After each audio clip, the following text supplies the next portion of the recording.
Good morning sir.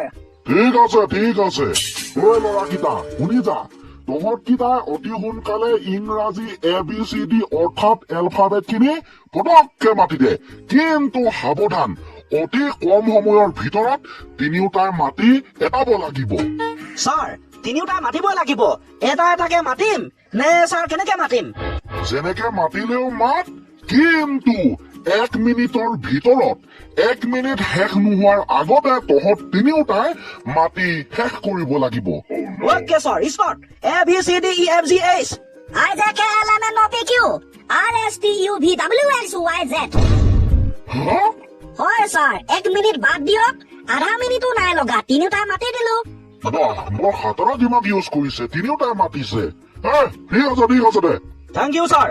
Thank you দি থাকিব নালাগে দে, পটককে জানো যদি এটা কবিতা মাতি দে। Okay sir. কৰোণা লক্ষণ নেকি বাৰু? তাত অমংগলীয়া কথাবিলাক কৈ থাকিবি, কবিতা মাত। Okay sir. ক মানে কবিতা, খ মানে খাৰু, শুব নালাগে বিচনাত ধুনীয়া এটা গাৰু। গ মানে গেলা আলু, ঘ মানে ঘৰ, কেতিয়াবা মাথাটো গৰম হৈ যায়, উঠে বেয়াকৈ জ্বৰ।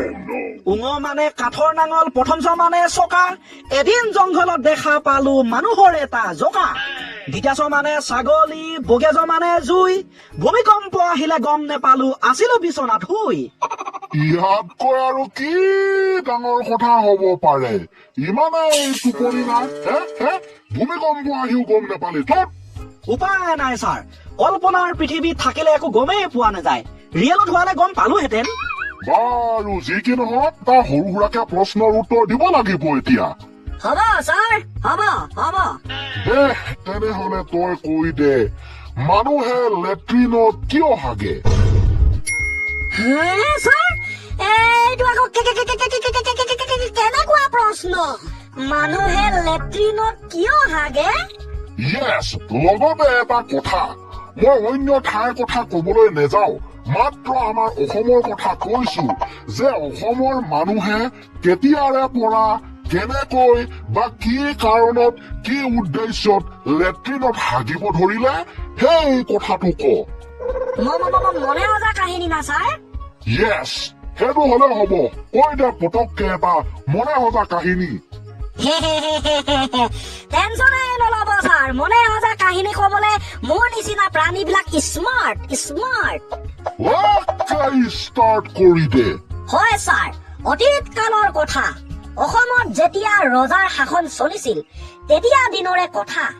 অসমত সেইটো সময়ত এজন ৰজাই ৰাজত্ব কৰিছিল, কিন্তু মই তেখেতৰ নামটো কবলৈ বিচৰা নাই। যদিহে মই তেখেতৰ নামটো কৈ দিওঁ তেনেহলে চাগে তেওঁৰ আত্মাই বৰ লাজ পাব। লাজ পাব তেওঁৰ আত্মাই? কাৰণ ছাৰ, তেখেত মৃত্যু হল, গতিকে তেওঁৰ আত্মাটোৱে যেতিয়া শুনিব তেতিয়াতো লাজ পাবই ন। বাৰু লগতে ছাৰ, সেইটো সময়ত মানুহৰ ঘৰে ঘৰে কোনো ধৰণৰ লেট্ৰিনৰ ব্যৱস্থা নাছিল, যোনে যতে পায় ততে হাগি দিছিল, যেনে কোনোবাই জংঘলত, কোনোবাই বাৰীৰ পাছফালে, কোনোবাই পথাৰত, ইত্যাদি। এতিয়া আহো ছাৰ মেইন কথালৈ। এই যে মই নাম নোকোৱা ৰজাজনৰ কথা কৈ আছিলো, তেওঁ আছিল এজন ডেকা লৰা, কিন্তু লাহে লাহে দিন বাগৰিলে, সময় বাগৰিলে, তেওঁৰ বয়স হোৱাত তেওঁ বিয়া পাতিবৰ কাৰণে সিদ্ধান্ত ললে। চাৰিওফালে সকলোকে খবৰটো দি দিয়া হল যে ৰজাৰ কাৰণে এজনী সুন্দৰী ছোৱালী লাগে, ৰাজকন্যা লাগে। হয় ছাৰ, খবৰটো শুনাৰ লগে লগে অন্য এখন ৰাজ্যৰ এজন ৰজাই অসমৰ সেই ৰজাজনৰ লগত নিজৰ জীয়েকক বিয়া দিম বুলি প্ৰস্তাৱ আগবঢ়ালে। তাৰ পাছতে ছাৰ অসমৰ ৰজাজনো সমৰ্থন জনালে। ৰাজকন্যাক অৰ্থাৎ হব লগা নিজৰ পত্নীক চালে, দেখিলে খুব সুন্দৰ, গুণ বৈশিষ্ট্য চাই ঠিক কৰিলে যে হব, বিয়াখন সোনকালেই পতা হব। হয় ছাৰ, এনেকৈয়ে দিন বাগৰি গল, বিয়াৰ জোৰ-জাৰ চলিছে, চাৰিওফালে উদুল মুদুল পৰিৱেশ। সেইটো সময়তে এদিন ৰজাই নিজৰ হব লগা শহুৱেক অৰ্থাৎ ৰাজকন্যাৰ দেউতাকক মাতি পঠালে। য়েছ ছাৰ, সেই ৰজাজনো হব লগা জোঁৱায়েকৰ অনুৰোধ মৰ্মে অসমত পালেহি। ছাৰ, ইমানলৈকেতো সকলো ঠিকেই আছিল, তাৰ পাছৰ কাহিনীটো একেবাৰে সলনি হৈ গল। মানে মই ছাৰ অলপ আগতে কৈছিলো যে সেইটো সময়ত অসমৰ মানুহৰ ঘৰে ঘৰে লেট্ৰিনৰ ব্যৱস্থা নাছিল। যোনে য'ত পায় ততে হাগি দিয়ে। গতিকে অসমৰ কিছুমান পৰিৱেশ পৰিস্থিতি সেই ৰজাজনে লক্ষ্য কৰিলে।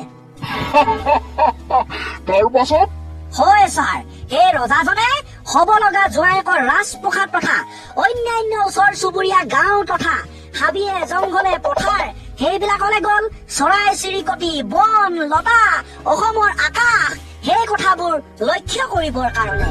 কিন্তু ছাৰ দুৰ্ভাগ্যজনক ভাৱে এটি সৰু ৰাস্তাত সেই ৰজাজনে মানুহে হাগি থোৱা কিছুমান হালধীয়া হালধীয়া বস্তু সেইবিলাকক কি কয় আপোনালোকেতো জানে। গতিকে সেই হালধীয়া বস্তুবিলাক গছকি পালে। ছাৰ উপায় নাই, কি কৰিব। যেতিয়া গছকি পালে তেতিয়া চাৰিওফালে চালে আৰু দেখিলে যে হয় মানুহে হাগি থোৱা সেই সুন্দৰ হালধীয়া বস্তুবিলাক চাৰিওফালে ৰমক জমককৈ আমোল মোলাই পৰি আছে। তাৰ পাছত আৰু কি হব ছাৰ, ৰজাৰ উঠি গল খং। ইমান লেতেৰা পৰিৱেশ, মানুহে যতে ততে হাগি দিয়ে। পটাপট নিজৰ হব লগা জোঁৱায়েকক অৰ্থাৎ আমাৰ অসমৰ ৰজাজনক মাতি পঠালে আৰু কলে নাই এনেকুৱা এটা লেতেৰা পৰিৱেশ থকা ৰাজ্যলৈ মই মোৰ কন্যাক বিয়া দিব নোৱাৰো। গতিকে তোমাৰ আৰু মোৰ কন্যাৰ মাজত হব লগা বিয়াখন কেনচেল। কথা মতে কাম হল, ৰজাৰ বিয়া কেনচেল। তাৰ পাছত হয় ছাৰ, তাৰ পাছতে ৰজাৰ উঠি গল খং। অসমৰ ৰাইজক অৰ্ডাৰ দিলে যে নাই আপোনালোকে হাবিয়ে জংঘলে বাৰী পাছফালে যতে ততে হাগিব নোৱাৰিব। আজি সেই লেতেৰা পৰিৱেশৰ কাৰণে মোৰ বিয়া কেনচেল। গতিকে এই লে শব্দটোৰ দ্বাৰা এটা বস্তু বনোৱা হব যাক আমি লেট্ৰিন বুলি কম আৰু সেই লেট্ৰিনৰ ভিতৰত আপোনালোকে হাগিব লাগিব। হয় ছাৰ, এই যে লেট্ৰিনৰ অৰ্ডাৰটো দিলে তাৰ পাছতে কিছুমান ব্যক্তিয়ে লেট্ৰিনৰ আকৃতি কেনেকে বনাব লাগিব সকলো অসমৰ ৰাইজক বুজাই দিলে। লগালগ অসমৰ ৰাইজে লেট্ৰিন বনাই হাগিব ধৰিলে। গতিকে ছাৰ এইটো কাৰণতে অসমৰ ৰাইজে সেই সময়ৰ পৰা আজি পৰ্যন্ত অৰ্থাৎ আজিলৈকে লেট্ৰিন বনাই হাগি আছে। ৰাইট, গতিকে বন্ধুসকল আপোনালোকে আজিৰ ক্লাছটো চাই কেনেকুৱা পালে প্লিজ জনাবলৈ নাপাহৰিব। Bye bye.